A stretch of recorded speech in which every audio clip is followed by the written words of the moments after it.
Veterinarians work tirelessly to care for their animal patients, but for many, beneath their calm demeanor lies a profound sadness, a reflection of the immense pressure and emotional toll that comes with their profession. And from that struggle, a staggering reality: veterinarians have one of the highest suicide rates among all professionals. And through their stories, we'll look at the silent struggles that haunt those who dedicate their lives to caring for animals and find hope beneath the Rainbow Bridge.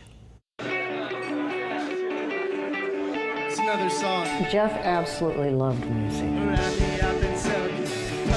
And he loved to write lyrics. He was just always bubbling with life.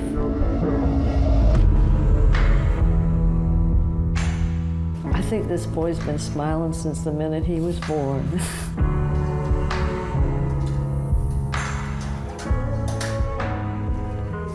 Yeah, these are all pretty good. I have so many more. Pictures and memories. That's all Cynthia Godby has left of her son, Dr. Jeffrey Godby. A Tallahassee veterinarian, he took his life in 2019. Graduate of Florida State University and Cornell University College of Veterinary Medicine, Jeff was a father, a husband, a son, and a friend. If he didn't know you, he was going to come and introduce himself to you. That's just how he was, very gregarious. He liked to keep the action rolling. He was a ham. And a dedicated, compassionate veterinarian. Chanel Turner worked side by side with Jeff for 3 years at a Tallahassee veterinary hospital. He just really loved the job. He would always aim for gold standard of care. So what is done in human hospitals is what we should offer to take care of our patients. His tragic death leaving a void in the lives of everyone who knew and loved him. He was such a great human. I worked hand in hand with him for several years, and it's hard to understand how to move forward after losing someone that's that big of a part of your life.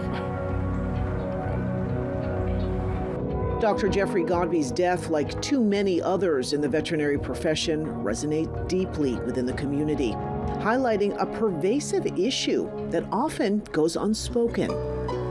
A 2019 Centers for Disease Control and Prevention study shows that veterinarians are between 2 and 4 times more likely to die by suicide than the general population. Additional data from a 2014 CDC report suggests that nearly 1 in 10 U.S. veterinarians might suffer from serious psychological distress. More than 1 in 6 might have experienced suicidal ideation since graduation. He couldn't stand having to put an animal to sleep if there wasn't a reason. If somebody came in and wanted to put their animal down and he thought it was a healthy animal, he would try to rehome it. He even adopted one himself. And I think a lot of veterinarians do, because they all love animals. That's why they go into the field. There's a weight to caring. Depression, burnout, anxiety, panic attacks. Those are just some of the issues that veterinarians report feeling the most. So why aren't more veterinarians getting the help they need? And I tried to talk to him, but he just really wouldn't quite open up to me. I wish I'd been more direct with him. I wish I had just said, Jeff, you're not thinking about doing anything weird, are you? Of course, he probably would have made a joke about that, but I wish I had been more direct. I think sometimes you have to be. In 2021, Cynthia Godby founded the Jeffrey Bear Foundation to honor her son, Dr. Jeffrey Godby, by promoting awareness of mental health and well-being among veterinarians and supporting educational endeavors for veterinary students.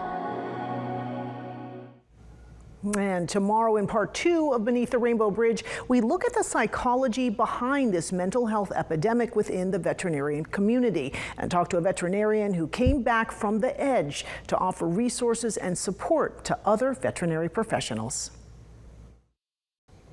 Yesterday, in part 1 of Beneath the Rainbow Bridge, we met Dr. Jeffrey Godby, a beloved Tallahassee veterinarian who took his life in 2019. Today, in part 2 of our series, we take a look at the psychology behind what some call an epidemic of suicide and depression among veterinary professionals. Please join me in welcoming Dr. Philip Richmond to the podium. Early in his career as a veterinarian, Dr. Phil Richmond hit rock bottom. I sat down on my couch and I put my head in my hands and I just said, I don't think I can do this for another 25 years. I was at a point that I was suicidal. Veterinarians, despite their compassionate nature and unwavering commitment to animal welfare, face a staggering and often overlooked reality. They have one of the highest suicide rates among all professions. Veterinarians are 2 to 4 times more likely to commit suicide than the general population. It's a problem that's gaining increased attention worldwide, resulting in a push for more mental health resources and support for veterinary professionals. Dr. Scott Richardson is the president of the Florida Veterinary Medical Association. He says the profession is fraught with triggers that can lead to a mental health crisis. Veterinary medicine is already a high-stress profession. Some of our stressors can come from student debt load. We certainly have cyberbullying. There is emotional blackmail and access to drugs. A 2017 report from the Journal of Veterinary Medical Education outlines a combination of unique factors that put those in the veterinary medical field at a higher risk for suicide. Veterinarians tend to be high achievers. They have tendencies toward perfectionism and neuroticism. What it was a self-induced burnout. I was working about 60 or 70 hours a week. Inability to accept failure, so cases that wouldn't go the way that I wanted to, and thinking that potentially I had the ability to save everybody. Another risk factor, childhood trauma. When I look at what's called the ACEs score, which put us at risk for depression, ADHD, alcoholism, substance use disorder. I had 6 out of 10 of these childhood trauma things. What we know is that in veterinary medicine, 12% of veterinary professionals have 4 or more of those, which put us at risk. So many veterinary professionals at risk, but afraid to seek help. And the stigma of mental health just kept me from wanting to seek help. Their livelihoods and reputations at stake. If there's a board complaint and it's been found that they are no longer fit to practice, yes, that can result in loss of licensure. Future veterinarians, I challenge you to consciously seek the good, to learn and grow through every experience.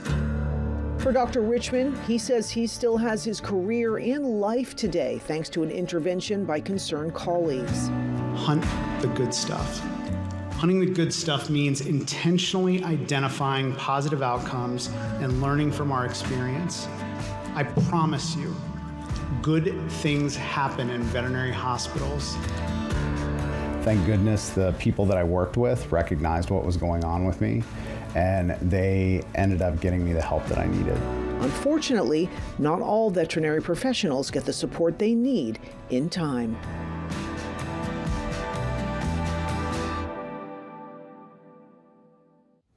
In part 3, the last in our series, we take a look at the future of veterinary medicine, a bright one, where veterinary professionals are given the support and resources they need to heal and prosper, and the ever-growing list of organizations dedicated to doing just that. In part 3 of Beneath the Rainbow Bridge, the last in our series, we are shining a light on some of the people and organizations pushing for and providing more mental health support for veterinary professionals. Compassion fatigue, burnout, student debt, work demands, and cyberbullying. The CDC reports that more than 70,000 veterinarians in the United States have faced challenges that have led to disproportionately high suicide rates. This is Bandit, a 9-year-old neutered male Pekingese. He's pretty cute. Dr. Sophia Yin was a world-renowned and highly respected veterinarian and animal behaviorist based in California. When Samson nips, the kids move more, and they sometimes scream and yell. In other words, they turn themselves into a giant squeaky toy. In 2014, she took her own life. Dr. Sophia Yin's mother created the Dr. Sophia Yin Memorial Fund with the Vin Foundation to support their confidential Vets for Vets wellness program. After her death, a group of veterinarians created Not One More Vet. Founded as a nonprofit in 2017, NOMV supports the mental health of veterinary professionals. Gigi Santos is the organization's executive director. Our official mission is to transform the well-being and mental health of the veterinary community. What we're trying to do is change the trajectory of a community that has a high risk for mental health and well-being issues, including suicide. Currently, the Florida Veterinary Medical Association offers free mental health support to those in need. The Florida Veterinary Medical Association, we actually have a members assistance program that is open to the veterinarians and their staff with a licensed counselor. A critical resource for veterinary professionals, one that unfortunately is underutilized. Less than 1% of veterinary professionals take advantage of those resources. To change this, FVMA has gathered data about the barriers keeping veterinarians from getting help and created a new program in partnership with Blue Buffalo called Inspire by FVMA. Dr. Phil Richmond is the founder and CEO of Flourishing Phoenix Veterinary Consultants and chair of the FVMA Professional Wellness and Wellbeing Committee. In the state of Florida, I am happy to say that the Florida Veterinary Medical Association, we do have a new well-being initiative where we have access to veterinary-informed mental health professionals, as well as peer support. Inspire's mission is to improve the well-being of the veterinary community through accessible mental health care and workplace wellness resources, to eliminate barriers such as high-cost mental health care and the disconnect with mental health professionals who are unfamiliar with the unique challenges of veterinary medicine. In the veterinary community, a new era of mental health awareness and education is on the horizon. We certainly want to normalize asking for help and try to decrease stigma in the workplace. Another component, Dr. Richmond says, is looking at the job itself and cultivating a great practice culture of well-being that allows veterinary professionals to thrive, to leave work at the end of the day in a better psychological state than how they arrived. Slowly but surely in the veterinary community, when it comes to mental health resources for veterinary professionals, things are getting better. The acceptance of going to see a mental health professional is much better than it was, 20 years ago. And every year, the list of organizations offering that support and education grows. Awareness raised means lives saved and a bright future where veterinary professionals can continue to offer compassionate care to pets, their families, and themselves. Love being a veterinarian, and just, hopefully we can implement these changes so that, our future veterinarians get to enjoy the beauty of this career. And a huge thank you to all our veterinary professionals for all you do to care for animals. To watch episodes 1 and 2 in this series, just go to our website, WCTV.tv, and there you'll find the full series under Special Reports.